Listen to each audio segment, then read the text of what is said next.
প্রিয় দর্শক, অতিরিক্ত বেয়াদবিকর একটি বিষয় সামনে এসেছে। ফরিদপুরের সদর উপজেলায় বসত ঘরের জানালা ভেঙে অষ্টম শ্রেণীর এক ছাত্রীকে অপহরণ করে সংঘবদ্ধ ধর্ষণের অভিযোগ উঠেছে।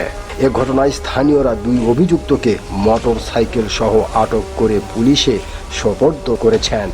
বর্তমানে ওই কিশোরী ফরিদপুর মেডিকেল কলেজ হাসপাতালের গাইনি ওয়ার্ডে চিকিৎসাধীন আছে। প্রিয় দর্শক, রাত 1টার দিকে উপজেলার ভাষাঞ্চর ইউনিয়নের একটি গ্রামে এই ঘটনা ঘটে।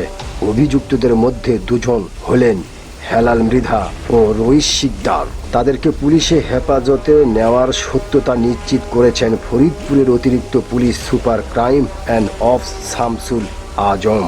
এই অভিযোগ গুরুত্বের সঙ্গে খতিয়ে দেখা হচ্ছে বলে জানিয়েছেন তিনি। প্রিয় দর্শক, ওই কিশোরীর চাচার দাবি, ঘটনার রাতে কিশোরীর দাদির চোখের চিকিৎসার জন্য তিনি ও তার মা ফরিদপুরে একটি হাসপাতালে ছিলেন। বাড়িতে কিশোরীর ছোট বোন ও ছোট ভাই সঙ্গে ছিল। রাত 1টার দিকে 10 থেকে 15 জনের একটি সশস্ত্র দল দেশীয় অস্ত্র নিয়ে ঘরটি ঘিরে ফেলে। দুর্বৃত্তরা প্রথমে দরজা খোলার জন্য চাপ সৃষ্টি করে, তবে ভিতর থেকে দরজা খুলতে অস্বীকৃতি জানালে দুর্বৃত্তরা ঘরের জানালা ভেঙে কিশোরীকে জোরপূর্বক টেনে হিঁচড়ে তুলে নিয়ে যায়। এ সময় স্বজন ও প্রতিবেশীরা বাধা দেওয়ার চেষ্টা করলে সশস্ত্র দলটি তাদের উপর হামলার হুমকি দিয়ে এলাকায় আতঙ্ক সৃষ্টি করে। পরবর্তীতে কিশোরীকে তুলে নিয়ে একটি মোটর সাইকেলে করে পাশের গ্রামের একটি পুকুরে পাড়ে নিয়ে যায়। সেখানে 3 যুবক তাকে পালাক্রমে ধর্ষণ করে।